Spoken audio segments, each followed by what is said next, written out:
la coexistence pacifique et du respect de la dignité humaine contribuent à préserver ce que l'humanité possède de plus précieux, c'est-à-dire la paix. Le choix de Luanda pour accueillir cette rencontre revêt une portée hautement symbolique. Il est des nations qui parlent de la paix par principe ou devoir de conscience. Il en est d'autres qui en parlent surtout parce qu'elles connaissent dans leur chair et dans leur histoire le prix de la guerre. L'Angola appartient à cette seconde catégorie. Son histoire nous rappelle qu'aucune guerre n'est une fatalité lorsque la volonté politique et le courage des dirigeants finissent par prévaloir sur la logique des armes. Plus qu'un lieu de rencontre, Luanda est un témoignage. Le témoignage d'un peuple qui a su sortir de la guerre, reconstruire ses institutions, réconcilier ses fils et ses filles et devenir à son tour un acteur reconnu de stabilité, de médiation et de paix. C'est pourquoi je tiens à saluer, Monsieur le Président, le rôle important que joue l'Angola sous votre leadership dans les efforts régionaux de dialogue et de désescalade, notamment dans la région des Grands Lacs, où votre pays demeure un partenaire essentiel de la paix, de la stabilité et de la coopération africaine. Excellences, Mesdames et Messieurs, le thème qui nous réunit, un appel à la paix, à la fin des guerres et au respect du droit international, n'est pas un simple intitulé diplomatique. Il exprime une urgence, il traduit une exigence, il interpelle notre responsabilité commune, car notre monde traverse une période de tension profonde. Les conflits se multiplient, les fractures s'élargissent, les crises humanitaires s'aggravent et les populations civiles continuent de payer le prix le plus lourd de la guerre. Sur plusieurs continents, des villes sont détruites, des familles sont dispersées, des enfants grandissent loin de leur foyer, dans des camps de déplacés ou de réfugiés, et des femmes portent dans leur corps, comme dans leur mémoire, les blessures des violences qu'elles n'ont ni provoquées ni choisies. Derrière chaque conflit, il y a des vies brisées, des communautés déchirées, des générations privées d'avenir et des peuples entiers condamnés à l'incertitude du lendemain. Face à cette réalité, nous devons parler avec clarté. La paix ne saurait se réduire au silence provisoire des armes. Elle ne peut être une simple pause entre deux violences, ni une promesse fragile suspendue au rapport de force. La paix véritable repose sur le droit. Elle exige la justice. Elle appelle la vérité. Elle impose la protection des populations civiles. Elle suppose le respect de la souveraineté des États, de leur intégrité territoriale et des engagements librement souscrits. Elle exige surtout que la parole internationale conserve sa valeur, que les principes ne soient pas appliqués de manière sélective et que le droit demeure la mesure commune de nos responsabilités. C'est pourquoi le respect du droit international n'est ni une formule de circonstance, ni un langage de convenance. Il est la condition même d'une paix juste, durable et universelle. La Charte des Nations Unies demeure aujourd'hui encore le socle de notre ordre international commun. Elle fixe une exigence simple, mais fondamentale. Aucun État ne peut recourir à la menace ou à l'emploi de la force contre l'intégrité territoriale ou l'indépendance politique d'un autre État. Ce principe n'est pas une disposition parmi d'autres.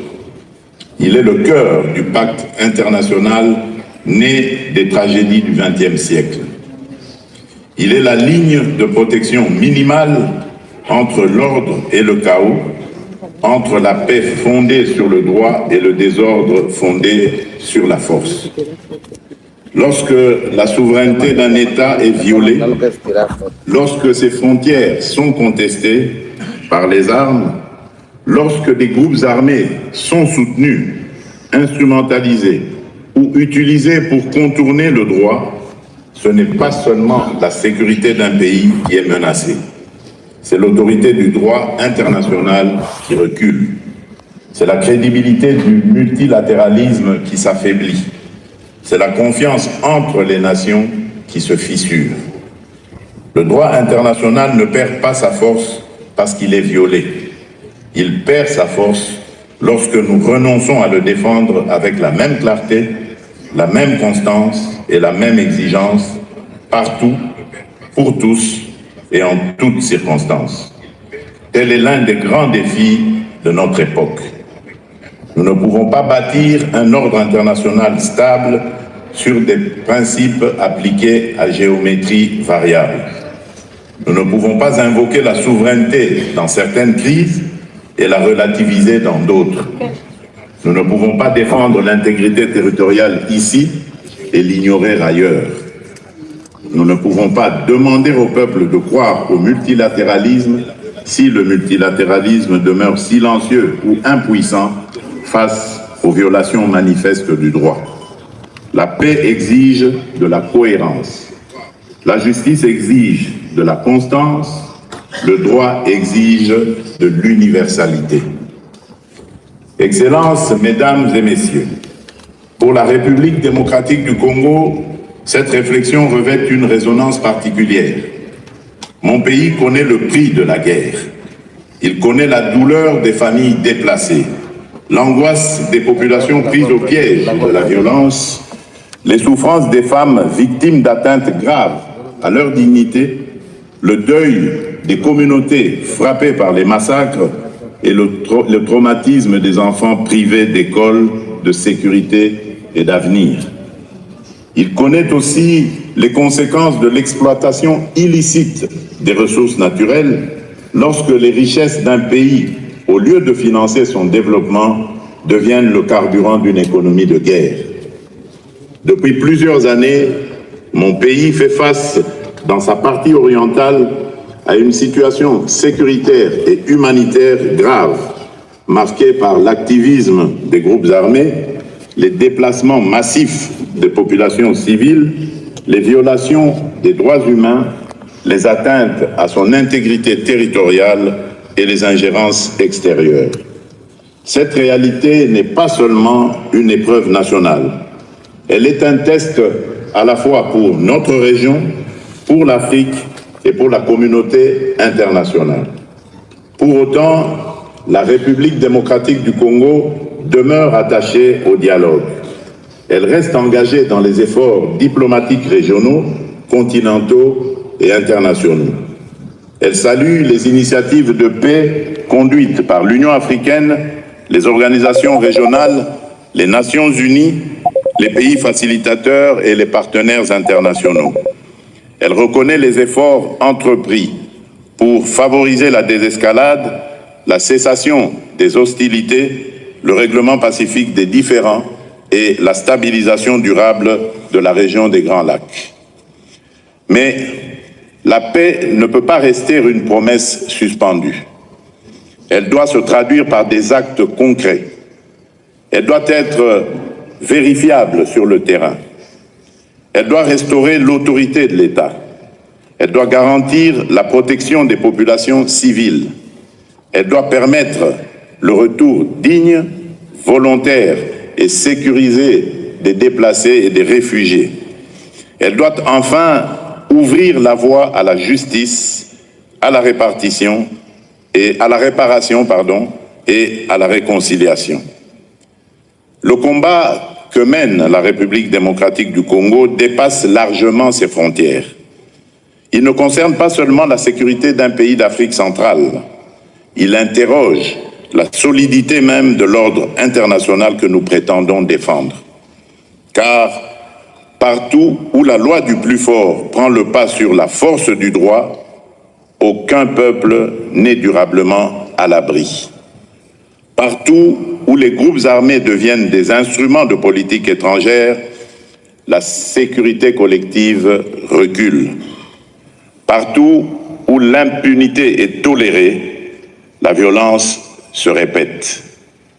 Partout où les ressources naturelles alimentent la guerre, au lieu de financer la vie, la paix devient fragile.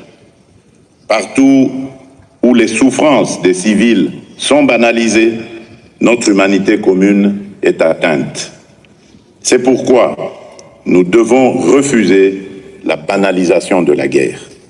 Nous ne pouvons pas nous satisfaire d'indignation sans lendemain. Nous ne pouvons pas accepter les silences de convenance, ni compter les victimes pour mieux les oublier.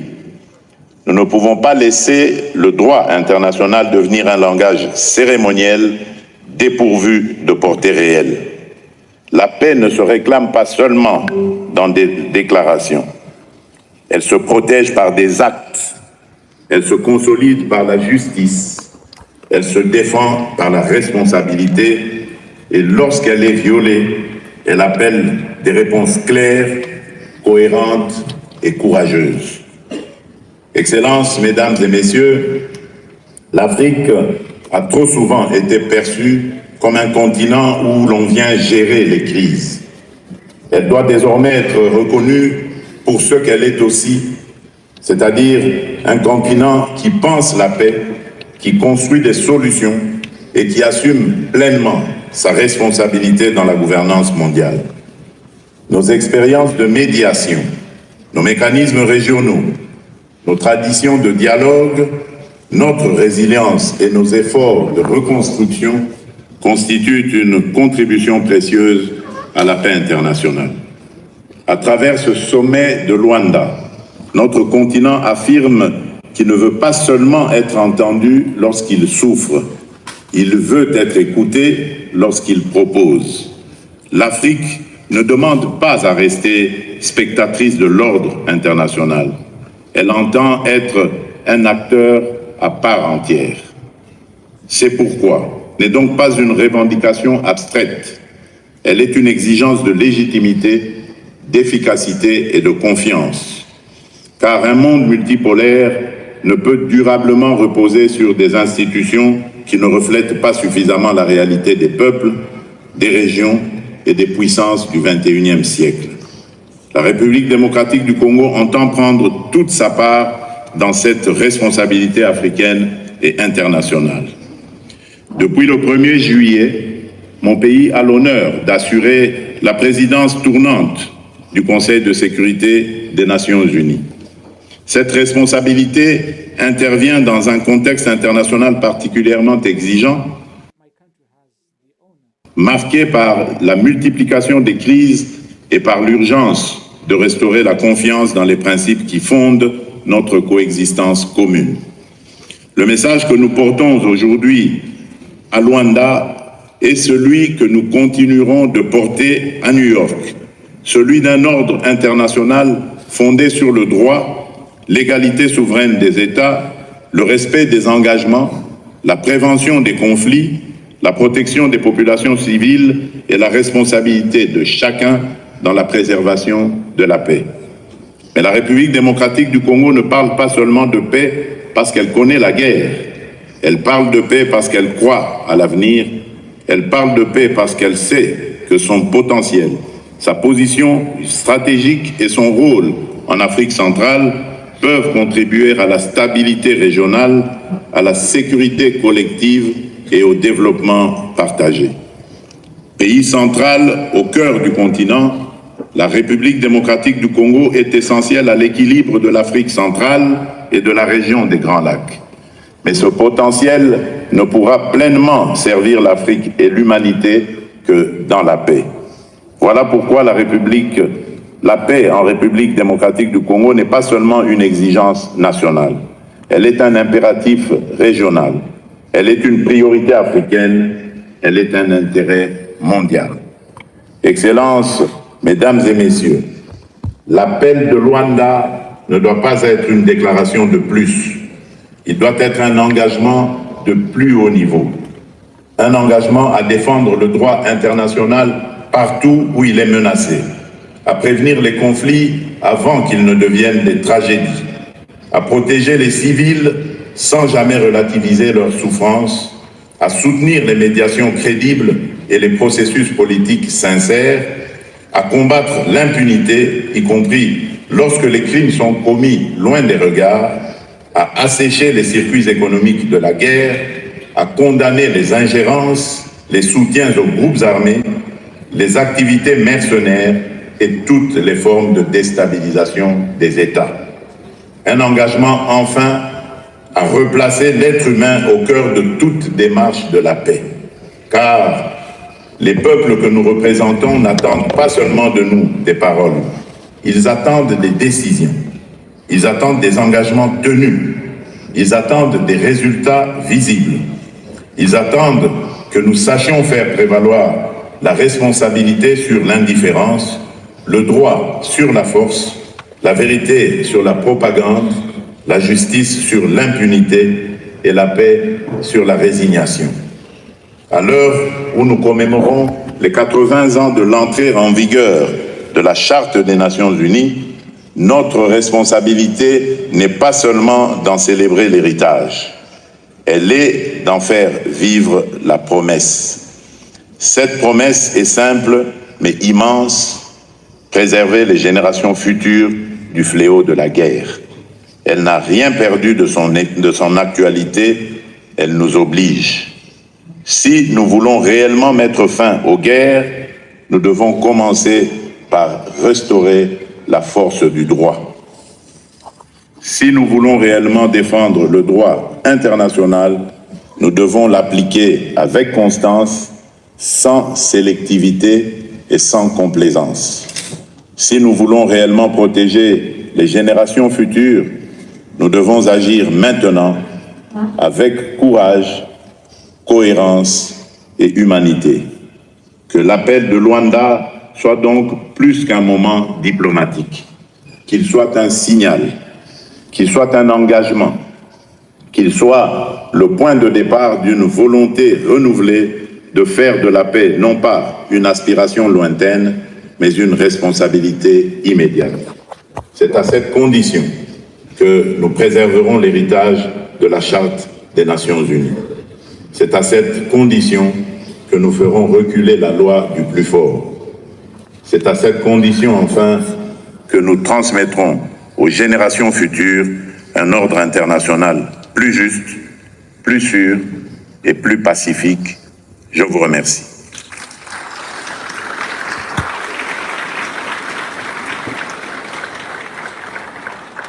Maman, papa, l'éducation de vos enfants, c'est notre priorité.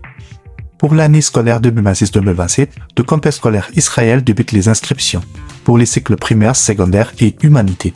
Nos options: pédagogie, sciences commerciales, littéraires, coupe et couture. Avec plus de 32 ans d'expérience, les complexes scolaires Israël sait s'adapter à l'évolution technologique. C'est pourquoi nous encadrons vos enfants sur le plan numérique.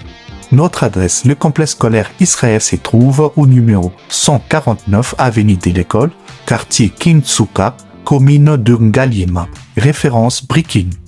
Pour tout contact, appelez-nous au plus 243 890 800 841 ou au plus 243 890 800 847. Avec le complexe scolaire Israël, l'éducation de vos enfants, c'est notre priorité.